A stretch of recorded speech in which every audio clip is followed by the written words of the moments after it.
سکتے نہیں. اب دیکھنے سے واقف کا دیکھ لیا بات پکی ہے, اس پر سارا اجماع امت ہو جائے گا. کیوں؟ اس میں اختلاف کی وجہ ہی کوئی نہیں ہے, صاحب ہر ایک کو نظر آ رہا ہے. اسی طرح سننا ہے, سن کے ان کو بات سمجھ لیا, میرا جو درس ہے یہ سب سن لیں. تو اگر کسی سے پوچھا کہ شاہ صاحب بول رہے ہیں کہ خاموش ہیں, ہر ایک بتا سکتا ہے بولنے تو یہ بولنے کا علم جو ہے یہ کسی قسم کا ہوگا. ہاں جو کچھ بول رہا ہوں یہ سمجھ کس کو کتنی آ رہی ہے, یہ اپنی اپنی عقل پر ہوگا. ابھی عقل کی تعریف پڑھنے لگے. سمجھ کس کو کتنی آئی ہے اس کا تعلق سننے سے نہیں ہے, اس کا تعلق سمجھنے سے. وہ سمجھ اور عقل پر اس کا مدار ہے. وہ دیکھیں عقل کسے کہتے ہیں, وہ ایک اگلی بحث ہے. ہو جا رہی ہے نا. تو یہ 5 سینسز جو ہیں آپ کے, یہ آپ کا سورس ہے نالج کا, یہ علم کا یعنی یقین حاصل کرنے کا پہلا سورس ہے, پہلا ذریعہ ہے. یہ جتنا مضبوط ہوگا اتنا ہی آپ کا علم مضبوط ہوگا. مثلا نبی پاک کا نماز پڑھا رہے, نماز پڑھانے کے بعد فرماتے ہیں اور فلاں نام لے کے سرکار فرمایا نماز کیسے پڑھ رہے تھے, ایسے کیوں پڑھی؟ اب وہ صحابی ظاہری بات ہے زبان حال بتاتی ہے کہ وہ حیران ہوئے ہوں گے کہ اس بار ادھر دیکھ رہے تھے سرکار کا چہرہ انور جو ہے وہ خانہ کعبہ شریف کی طرف تھا, تو ان کی توجہ بھی میری طرف نہیں تھی. ان کو کیسے پتا چلا میں کیا کر رہا ہوں؟ اس سرکار نے ان کے اس سوال مقدر کا جواب دیتے ہوئے فرمایا تم کیا سمجھتے ہو, میں تمہیں بتاتا ہوں جس طرح میں آگے کی طرف دیکھتا ہوں اس میں پیچھے کی طرف بھی دیکھتا ہوں. اور وہ محدثین نے وہاں پر کلام کیا ہے کہ کیا وہ سرکار کا دیکھنا معجزاتی قسم کا تھا یا عام عادتاً آپ کے جسمانی کا یہ معجزاتی قسم ہے, یہ سرکار کی عام نارمل ریٹ ہے.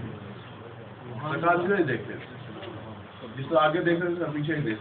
تو یہ اپنے اپنے پاورز کی بات ہے کہ آپ کے جو سینسز ہیں اس میں پاور کتنی ہے. وہ جو یہ ہوتے ہیں جن کی یہ ہے نا اسکن ذرا موٹی ہوتی ہے, ان کو آپ دیکھیں کافی دیر گرم پانی ڈالتے ہیں, اس کے بعد تھوڑی دیر بعد پاؤں پیچھے کریں, وہ بہت اچھا, وہ اتنی تیزی سے پانی پہ وہ پہلے پتہ نہیں لگا. جن کی اسکن پتلی ہوتی ہے وہ پانی کے قریب سے بھی گزریں تو اس وقت جناب فوراً اس کا اظہار کریں گے. یہ سینسز کی پاور اپنی ہے, لیکن سینسز میں کہ جس کی جتنی بھی حیثیت ہے وہ اس کے مطابق اس کو دیکھنے میں, سننے میں, چکھنے میں وہ غلطی نہیں کھاتا. یہ پھر ایک لمبی بحث ہے صرف وسائیوں کی کہ میں نے آپ کو بتائی تھی کہ انہوں نے اس جو سینسز ہیں اس پر بھی اعتراض کیے تھے کہ یہ یہاں یا غلطی کھا سکتے ہیں, اس کے میں نے آپ کو جواب دیے تھے. بہرحال پہلا سورس آف نالج یہ سینسز ہیں. دوسرا کون سا ہے؟ خبر ہے جی, دوسرا خبر ہے. پھر خبر کی 2 قسمیں بتائی, ایک خبر متواتر اور ایک خبر رسول. ٹھیک ہے, خبر متواتر, خبر رسول. خبر متواتر کو علیحدہ کیوں بیان کیا؟ خبر متواتر کو اس لیے علیحدہ بیان کیا ہے کہ کوئی بھی علاقہ, کوئی بھی لوگ جو اتنے زیادہ مل کر ایک بات روایت کریں کہ جن کو آپ عقل جو ہے یہ قبول ہی نہ کریں کہ اتنے لوگ مل کے جھوٹ بول سکتے ہیں, ان کی بھی خبر کو بھی سورس آف نالج کبھی خبر کہا جاتا ہے, کبھی علم کہا جاتا ہے. مثال کے طور پر میں نے آپ کو کہا تھا کہ آج آپ کو اگر کوئی آ کر کہے کہ انڈیا میں ایک شہر جس کا نام بمبے ہے, دلی ہے, تو کبھی انکار کیا آپ نے؟ اس کو لاکھوں کروڑوں لوگ بتانے والے یار اب اس کا انکار کیسے ہوئے؟ کوئی سچی بات ہے تب اتنے لوگ کہتے ہیں, مطلب کیسے لوگ اتنا کہہ سکتے ہیں؟ کوئی بھی اس کا منکر نہیں ہے. اس علاقے کے جتنے ہی لوگوں سے پوچھو وہ آپ کو بتائیں گے کہ بمبئی ہے. اس لیے خبر متواتر بھی جو آپ کو علم نالج دے گی وہ نالج جو ہے وہ یقینی قسم کا ہوگا. ٹھیک ہے, میں نے پچھلے درس میں آپ کو بتایا تھا بھائی اب مجھ سے لڑنا نہیں ہے, میں نے آپ کو بتایا تھا بیک ٹو نارمل ہوں گے. یہ باتیں بھائی ضروری ہیں, ان کو سمجھنا ضروری ہے, ان کو سیکھنا ضروری ہے. یہ باتیں جب تک آپ کے علم میں نہیں ہوں گی تو اگلی باتیں جو وہ کچھ سمجھنے والی نہیں ہوں گی. آپ جو جوان ہو کر نسل میں جاؤ گے اگر یہ باتیں سمجھ میں ہوئی لت ڈال دوں گی لوگوں. یہ جتنے بڑے بڑے سیمیاں شہمیاں کے پھرتے ہیں, شیخ نے یہ فرمایا, شیخ نے فرمایا, سارا فرمایا فرمایا سارا پڑھنا ہوا اس سے بھائی نا اس کو ہم کیا کہتے ہیں گٹھڑی میں ڈال کے منہ ماتوا کے نا بایا. اگر یہ باتیں آپ کی سمجھ میں ان شاء اللہ سے.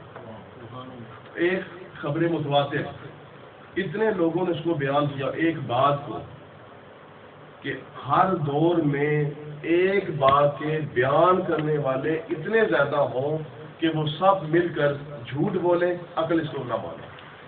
اتنے بندے مل کر اگر کسی ایک بات کو روایت کریں، بے شک وہ مسلمان ہیں یا کافر ہیں، ان کی بات کو تسلیم کیا جائے گا، ان سے جو علم حاصل ہوگا وہ قطعی قسم کا ہوگا۔ لیکن پھر اس پر ایک اعتراض جو آپ کے سامنے پیش کیا تھا حضرت عیسیٰ علیہ السلام کے حوالے سے، حضرت عزیر علیہ السلام کے حوالے سے، اور جو یہودیت ہے اس کا دین ابدی ہونے کے حوالے سے، یہ سارے اب باتیں آپ ذہن میں رکھیں تو آپ کی مرضی ہے، نہ رکھیں تو پھر میں کیا کر سکتا ہوں۔ کئی دفعہ اس کو ریوائز کر چکا ہوں، لیکن یہ کہ درس لمبا ہو جائے گا، لینتھی ہو جائے، اس کی وجہ سے پھر میں شارٹ کرتا ہوں، باتوں کو چھوڑتا ہوں۔ اس کے بعد خبر رسول ہے، رسول کے اوپر ہم نے گفتگو کی، رسالت کسے کہتے ہیں اس کی ڈیفینیشن بیان کی، پھر رسول کی صداقت کے لیے معجزہ ضروری تھا، معجزے پر گفتگو کی، اور معجزے کی ہی وجہ سے جب کوئی رسول اپنی کوئی خبر دے گا اس وقت جو مخاطب ہوں گے ان کو ان کی بات کا جو علم ہوگا وہ علم یقینی ہوگا، چاہے وہ کافر ہے چاہے وہ مسلمان ہے سننے والا۔ لیکن جب رسول کسی بات کی خبر دے گا تو اس رسول کی خبر کو ڈینائی کرنا کسی کے لیے بھی ممکن نہیں ہوگا، چاہے وہ مسلمان ہے چاہے وہ کافر ہے۔ یہی وجہ ہے کہ نبی پاک علیہ السلام کے جو دشمن تھے، کافر بھی تھے، جب اکیلے ہو کے بیٹھتے تھے تو مانتے تھے کہ یہ رسول ہے، کیونکہ سرکار کے کلام میں، سرکار کے معجزات میں یہ جو چیز انہوں نے مانگی معجزے کے طور پر سرکار نے کر کے بتائی، اس کے بعد آپ خدا کو ایک مانگو۔ ان کا انکار اس وجہ سے نہیں تھا کہ وہ نبی پاک صلی اللہ علیہ وسلم کو پہچان نہیں سکے یا خدا کو پہچان نہیں سکے، بلکہ اس وجہ سے تھا کہ وہ ماننا چاہتے ہیں۔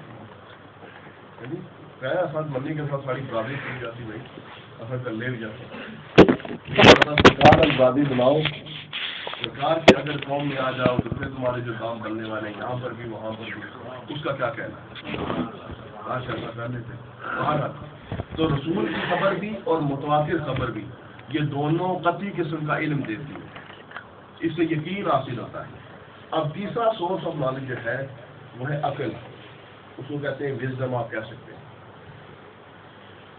سمجھ آپ کو یہ عقل کیا ہے؟ عقل کسے کہتے ہیں؟ عقل صحیح ہے، عقل صحیح ہے، عقل نہیں ڈیفینیشن دس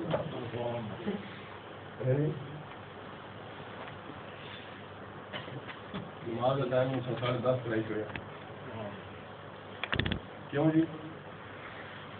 اب یہ ذکر بھی کرنا ہے، اس کے بعد دعا بھی کرنی ہے۔ اچھا، عقل کی تعریف جو ہے کافی عقل مند ہے، عقل والوں کے لیے اچھی ہے۔ اس کا ایک حصہ میں آج آپ کے سامنے بیان کر دیتا ہوں، مکمل ڈیفینیشن اگلے درس میں بیان کریں گے۔ آج اتنی بات سمجھتے ہیں کہ انسان کے اندر ایک کیفیت ہے، جو کیفیت کبھی اثر قبول کرتی ہے کبھی اثر دیتی ہے۔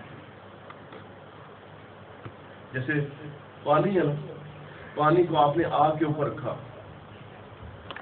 آگ کے اوپر رکھے جانے کی وجہ سے پانی گرم ہو گیا،